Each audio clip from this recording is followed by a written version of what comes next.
ഇറാനുമായുള്ള നിർണായക ചർച്ചകൾക്ക് പാകിസ്ഥാൻ വേദിയാകാനിരിക്കെ നിലപാട് കടുപ്പിച്ച അമേരിക്കൻ പ്രസിഡന്റ് ഡൊണാൾഡ് ട്രംപ്. ചർച്ച പരാജയപ്പെട്ടാൽ വലിയ യുദ്ധമെന്ന് ഇറാന് കടുത്ത മുന്നറിയിപ്പ്. സൈനിക നീക്കത്തിന് അമേരിക്കൻ പടക്കപ്പലുകൾ പൂർണ്ണ സജ്ജമെന്നും ട്രംപ് വ്യക്തമാക്കി.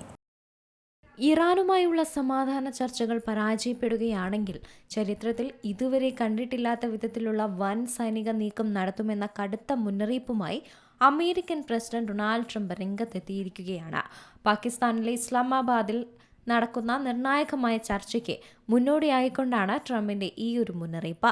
അത്യാധുനികമായ ആയുധങ്ങളും വെടിക്കോപ്പുകളും US പടക്കപ്പലുകളിൽ നിറച്ചുകൊണ്ടിരിക്കുകയാണെന്നും ചർച്ചയിൽ ധാരണയായില്ലെങ്കിൽ ഇവ ഫലപ്രദമായി തന്നെ ഉപയോഗിക്കുമെന്നുമാണ് ട്രംപ് വ്യക്തമാക്കിയത്. തന്റെ സോഷ്യൽ മീഡിയ പ്ലാറ്റ്ഫോമായ ട്രൂത്ത് സോഷ്യലിലൂടെയായിരുന്നു ട്രംപ് രൂക്ഷ വിമർശനം ഉന്നയിച്ചത്. ചർച്ചകൾ പരാജയപ്പെടുകയാണെങ്കിൽ സൈനിക നീക്കത്തിന് അമേരിക്കൻ പടക്കപ്പലുകൾ പൂർണ്ണ സജ്ജമാണെന്നാണ് ട്രംപ് വ്യക്തമാക്കിയത്. ലോകത്തിലെ ഏറ്റവും മികച്ച ആയുധങ്ങൾ തന്നെ ഈ കപ്പലുകളിൽ സജ്ജീകരിച്ചിട്ടുണ്ടെന്നും അദ്ദേഹം ഒരു ഇന്റർവ്യൂവിലും പറഞ്ഞിരുന്നു.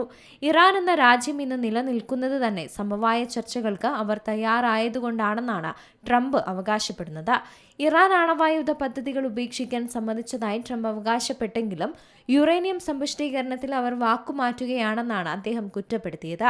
അതേസമയം അമേരിക്കൻ പ്രസിഡന്റിന്റെ അവകാശവാദങ്ങൾ ഇറാൻ തള്ളിക്കളഞ്ഞു. ആണവ പദ്ധതികളുടെ കാര്യത്തിൽ മുൻകൂർ നിബന്ധനകളൊന്നും അംഗീകരിച്ചിട്ടില്ലെന്നാണ് ഇറാൻ വ്യക്തമാക്കിയത്.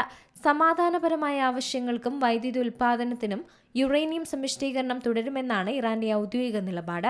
തങ്ങളുടെ ലക്ഷ്യം ബോംബ് നിർമ്മാണമല്ലെന്നും അവർ ആവർത്തിക്കുന്നുമുണ്ട്. International desk, Zee Malayalam news. ഏറ്റവും പുതിയ വാർത്തകളും വിശേഷങ്ങളും വിരൽത്തുമ്പിലറിയാൻ സീ മലയാളം ന്യൂസ് എല്ലാ ഡിജിറ്റൽ പ്ലാറ്റ്ഫോമുകളിലും ലഭ്യം.